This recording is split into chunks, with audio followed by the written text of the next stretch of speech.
अस्सलामुअलैकुम वरहमतुल्लाहि वबरकातुहू। मैं हूं आपका मेज़बान मोहम्मद शाहिद रहमानी। आज मुर्खा 18 जुलाई है। पेश है दूरबीन की ताज़ा तरीन पेशकश। आज दूरबीन के अहम मौज़ूआत हैं। ऑक्सफोर्ड और सेंट पीटर्सबर्ग जैसी मशहूर यूनिवर्सिटियां भारत आने को तैयार है। कई बैरूनी मुल्की यूनिवर्सिटीज़ ने इस सिलसिले में मशवरे भी भेजे हैं। कांग्रेस पार्टी के सदर मल्लिकार्जुन खड़गे ने कहा है कि इंतकाम के जज्बे से काम करने वाली मोदी हुकूमत ओपोजिशन की आवाज़ को दबाने के लिए एजेंसियों का गलत इस्तेमाल करती है, इसलिए हम ख्याल ओपोजिशन जमातों को इत्तेहाद बनाने की ज़रूरत पड़ी है। सुप्रीम कोर्ट ने पीर के रोज़ बिल्किस बानो केस के तमाम 11 कसूरवारों को गुज़िश्ता साल दी गई माफ़ी को चैलेंज करने वाली अर्जियों पर हतमी समाअत के लिए 7 अगस्त की तारीख मुकर्रर कर दी है। उत्तर प्रदेश में गुज़िश्ता कई दिनों से मुसलसल बारिश और डीमों से पानी छोड़ने की वजह से कई अजला में सैलाबी सूरत हाल पैदा हो गई है। आगरा में भी जमुना नदी के पानी की सतह काफ़ी बढ़ गई है। गुज़िश्ता रोज़ एयर इंडिया की एक परवाज़ में हज़ारों फीट की बुलंदी पर एक सील फोन फट गया। इसकी वजह से परवाज़ को राजस्थान के उदयपुर में हंगामी लैंडिंग करनी पड़ी। तफसीलात में ज़रूर देखिए। दिल्ली हुकूमत के कंट्रोल से सर्विसेज छीनने के लिए लाए जाने वाली मरकजी हुकूमत के ऑर्डिनेंस को चैलेंज करने वाली अर्जियों पर कल सुप्रीम कोर्ट में समाअत हुई। अदालत ने इशारा दिया है कि वो इस मामले को आईनी बेंच के पास भेज सकती है।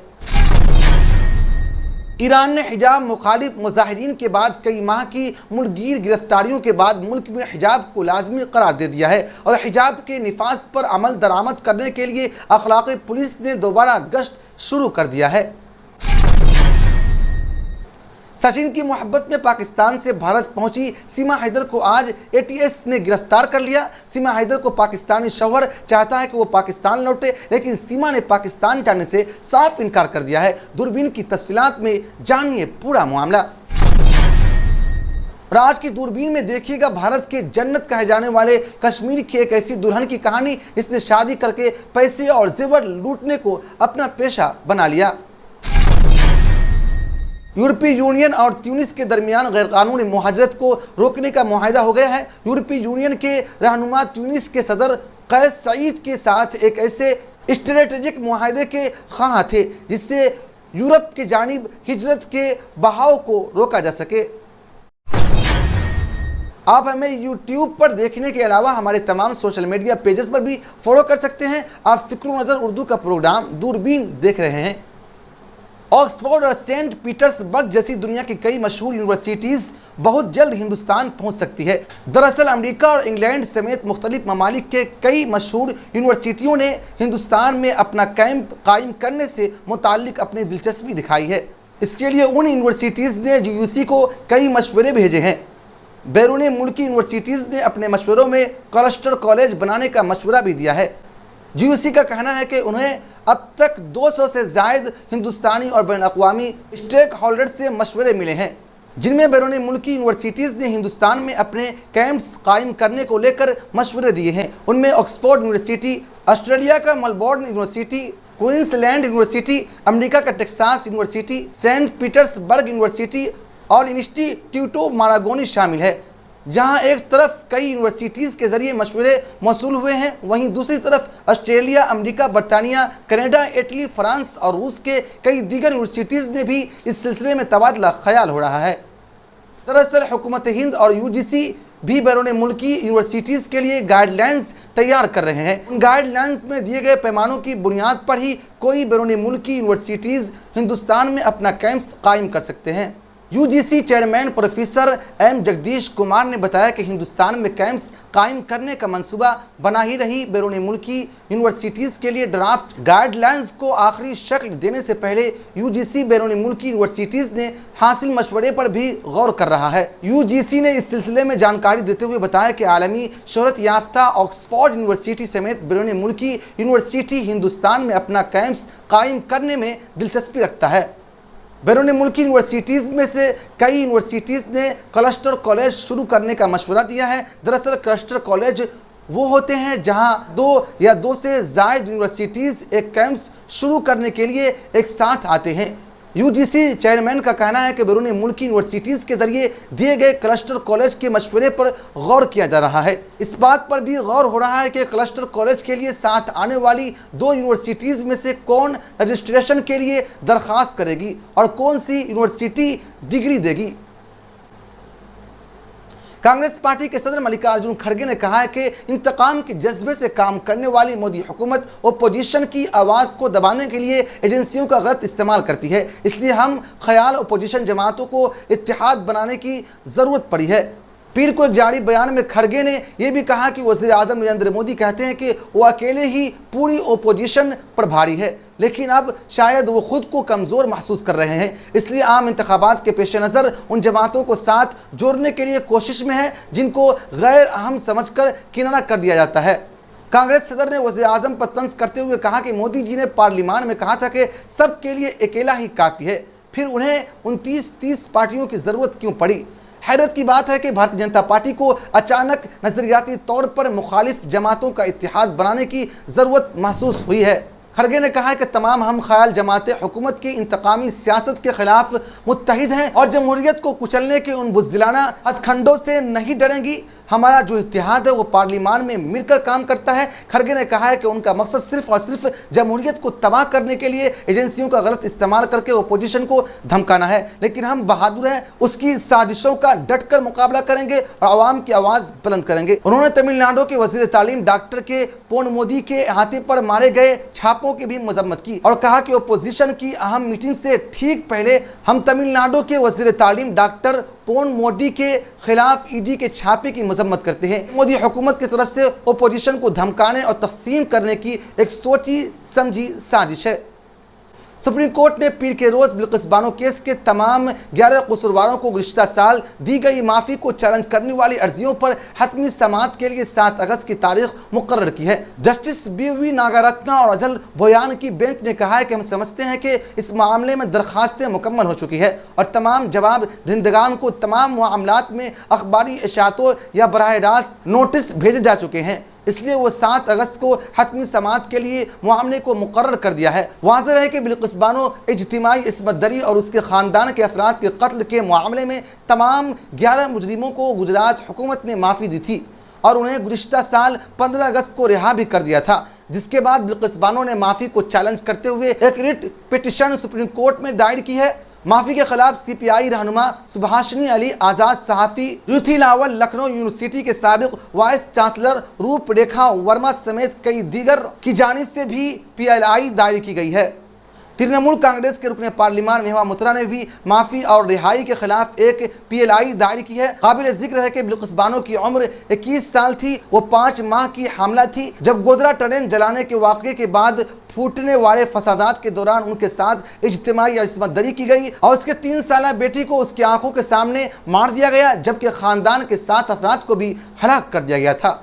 उत्तर प्रदेश में गुज़िश्ता कई दिनों से मुसलसल बारिश और डैमों से पानी छोड़ने की वजह से कई अजला में सैलाबी सूरत हाल पैदा हो गई है। आगरा में भी जमुना नदी के पानी की सतह काफ़ी बढ़ गई है। सैलाब का पानी गुज़िश्ता 45 सालों में पहली बार यूनेस्को के आलमी सकाफती वर्षे में शामिल मशहूर ताजमहल की दीवारों तक पहुँच गया है। जमुना के आबी सतह में ख़तरनाक हद तक इजाफे की वजह से दशहरा घाट में भी पानी पहुँच गया है, जिसकी वजह से आखिरी रसूमात अदा करने वाले लोगों को परेशानियों का सामना करना पड़ रहा है। आगरा के लिए 48 घंटे अहम है। इस दौरान जमुना के पानी की सतह में तेजी से इजाफा हुआ है।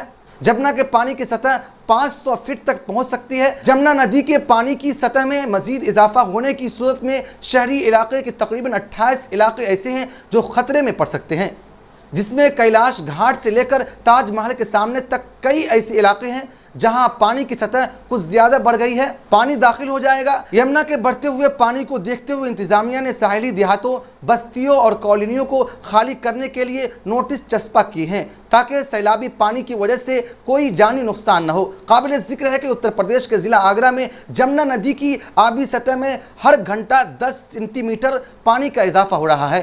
पीर की सुबह जमुना लो फ्लड लेवल से 2 फीट से ज़्यादा ऊपर बह रही है, जिससे निचले इलाकों में पानी भरना शुरू हो गया है। ऑफिशियल ज़राए ने बताया कि जमुना में गोकल बराइज से हर घंटे पानी छोड़ा जा रहा है। 10 घंटे में जमुना का आबी सतह 1 फीट बढ़ रहा है। पीर की सुबह 7 बजे जमुना के आबी सतह 497 फीट तक पहुंच गया, जो कि लो फील्ड लेवल से 2 फीट ज्यादा और मीडियम फील्ड लेवल से सिर्फ 2 फीट कम है। जिला में जमुना नदी का low field level 495 feet, medium low field level 499 feet और हाई फील्ड लेवल 508 फीट है। आज की रात तक ये आबी सतह 100 से 2 फीट तक मजीद बढ़ने के इम्कान है। जिला इंतजामिया के जरिए जमुना के साहिली इलाकों में लगातार मुनादी कराई जा रही है। लोगों से नदी किनारे न जाने की अपील की जा रही है। लो फील्ड लेवल के अबूर करने के बाद कई इलाकों में पानी दाखिल हो गया है। ताजगंज शमशान घाट भी ज़िर आब हो गया है।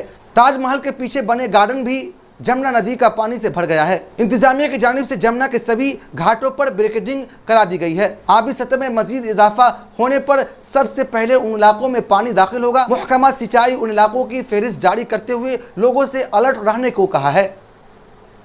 गुज़िश्ता रोज एक बड़ा हवाई हादसा टल गया, क्योंकि एयर इंडिया की एक परवाज में हजारों फीट की बुलंदी पर एक सेल फोन फट गया, जिसकी वजह से परवाज को राजस्थान के उदयपुर में हंगामी लैंडिंग करनी पड़ी। फिक्र नज़र को मौसूल होने वाली इत्तलात के मुताबिक एयर इंडिया की परवाज 470 में एक मुसाफिर का मोबाइल फ़ोन फट गया, जिसके ज़रिए पायलट को परवाज़ की हंगामी लैंडिंग के लिए जाना पड़ा। तमाम तकनीकी जांच के बाद परवाज़ फिर दिल्ली के लिए रवाना हुई।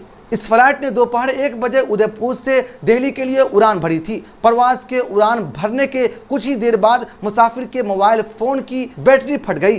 परवाज में कुल 140 मुसाफिर सवार थे। उदयपुर के दबोक हवाई अड्डे पर हंगामी लैंडिंग के दौरान कुछ मुसाफिरों को तैयारे से नीचे लाया गया, जिसके बाद फ्लाइट की सही जांच की गई और सब कुछ साफ होने के बाद ही फ्लाइट को दिल्ली जाने की इजाज़त दी गई। इस हादसे के बाद 3 से 4 मुसाफिर फ्लाइट से बाहर निकल गए थे और दोबारा फ्लाइट में सवार होने से इनकार कर दिया था, लेकिन बाद में तकनीकी जांच के बाद फ्लाइट को दोबारा दिल्ली रवाना कर दिया गया। वाज़ेह रहे कि इसी तरह का एक और वाक़या 14 अप्रैल 2022 को डबरागढ़ से दिल्ली जाने वाली इंडिगो की परवाज़ में पेश आया था, जब दौरान परवाज़ एक फ़ोन में आग लग गई। इस वाक़े में भी किसी की ज़ख्मी होने की इत्तला नहीं है। Directorate General of Civil Aviation ने कहा था कि बैटरी के हद से ज़्यादा गर्म होने की वजह से फ़ोन में आग लग गई और केबिन के अमले ने फौरी तौर पर बुझाने वाले आलात का इस्तेमाल करते हुए आग पर काबू पा लिया था।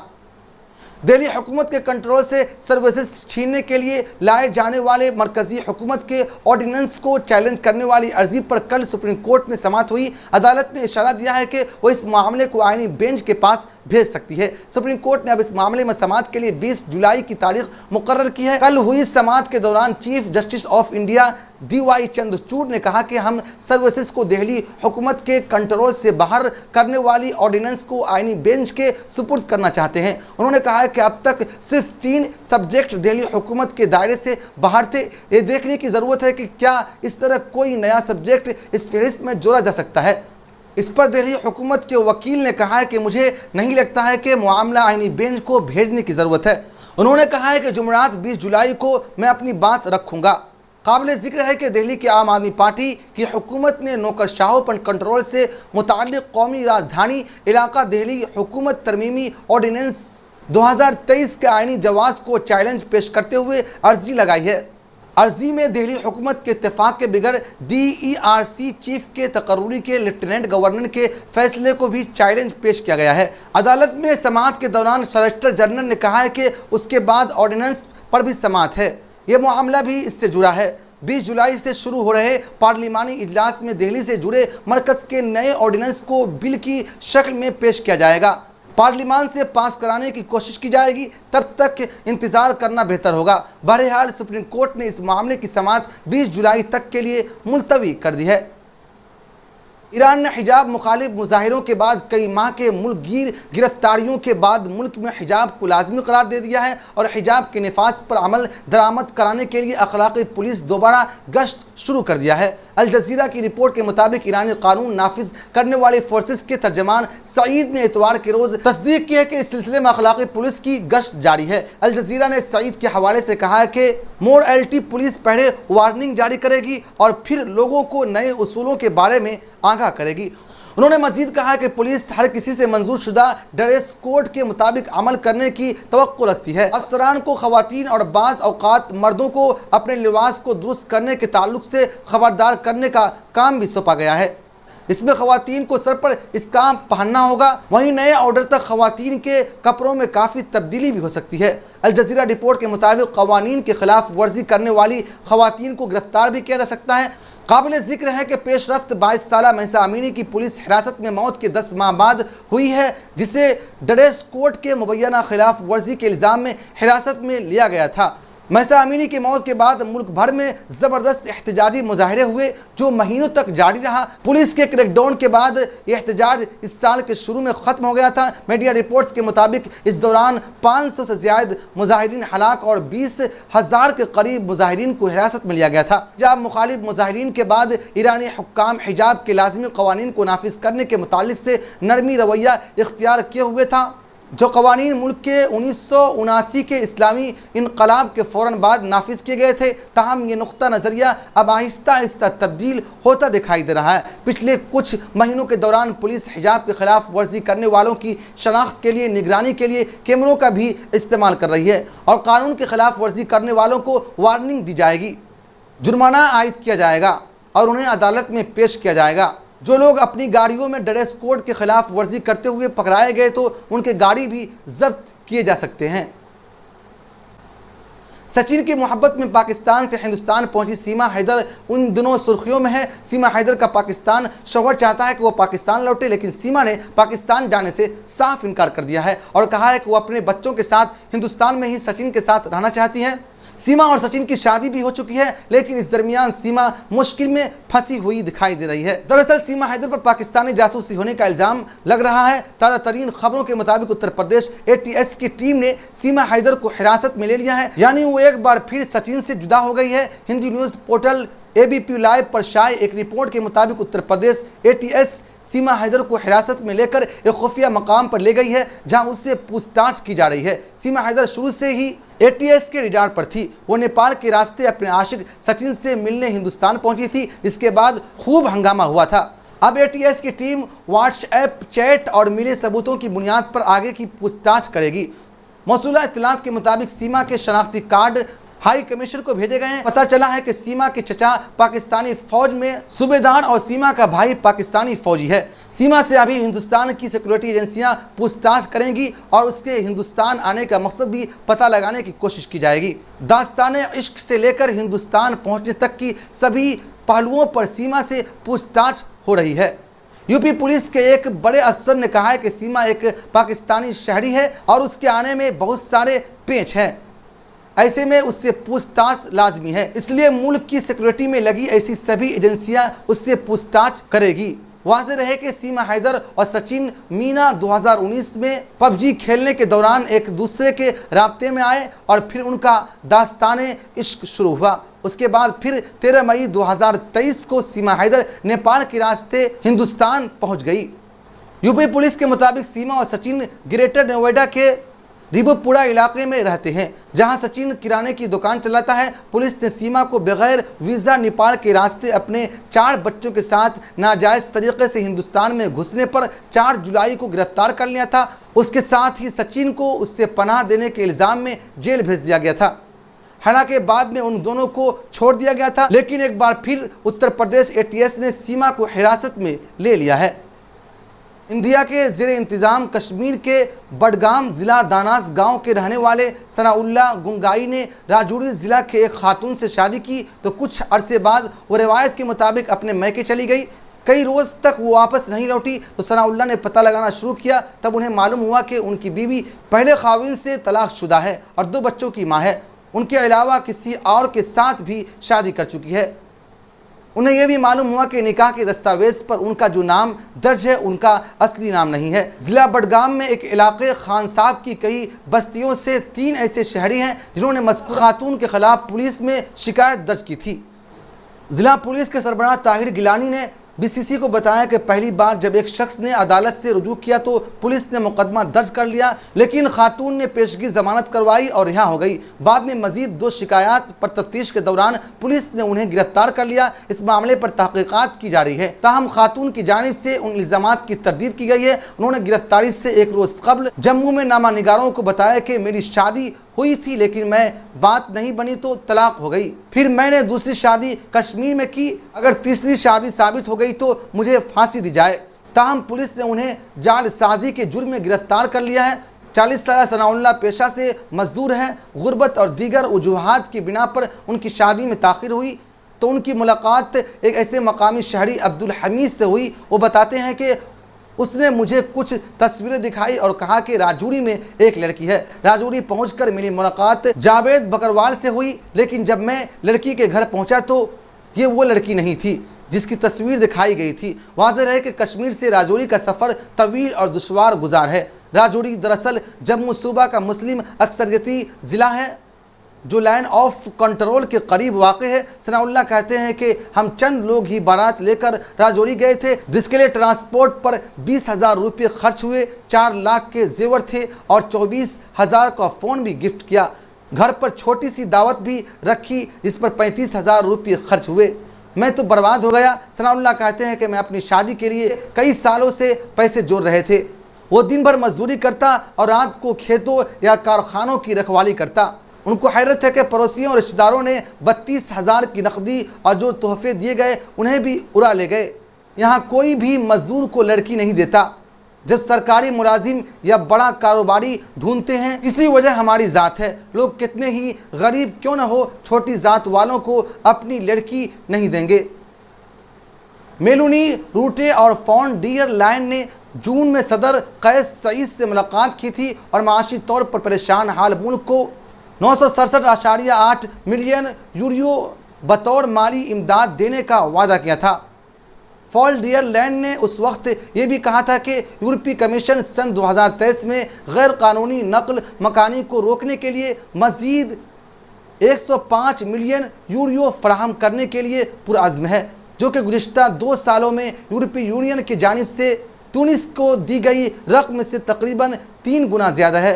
ट्यूनिस के माशी परेशानियों और बेरोज़गारी ने मुतअद्दिद शहरियों को यूरोप पहुंचने की कोशिश में अपनी जानों को ख़तरे में डालने पर मजबूर कर दिया है। ये मुल्क खित्ते के दीगर मुल्कों की तरह ऐसे गैर कानूनी और पुरखतर सफ़र के लिए लॉन्चिंग पैड बन चुका है। जुमा के रोज़ इटली की वज़ारत दाखिला ने बताया कि रवां साल अब तक 75,000 से ज़्यादा तारिकीन वतन कश्तियों के ज़रिए उसके साहिलों पर पहुँचते हैं, जो कि गुज़िश्ता साल इसी अरसे के दौरान पहुँचने वाले 31,900 अफराद से 2 गुना से भी ज़्यादा हैं। डच वज़ीर आज़म रूटे ने कहा कि ट्यूनिस के साथ नए मुआहदे में गैर कानूनी नकल मकानी के ख़िलाफ़ कोशिशों को फ़रोग़ देने के लिए तमाम ज़रूरी इक़दामात शामिल हैं। उन्होंने ट्विटर पर लिखा कि इसमें बर्दा फरोशों और इंसानी स्मगलरों के कारोबारी मॉडल को तबाह करने, सरहद कंट्रोल को मजबूत बनाने और रजिस्ट्रेशन और वापसी को बेहतर बनाने के मुआहदे शामिल है।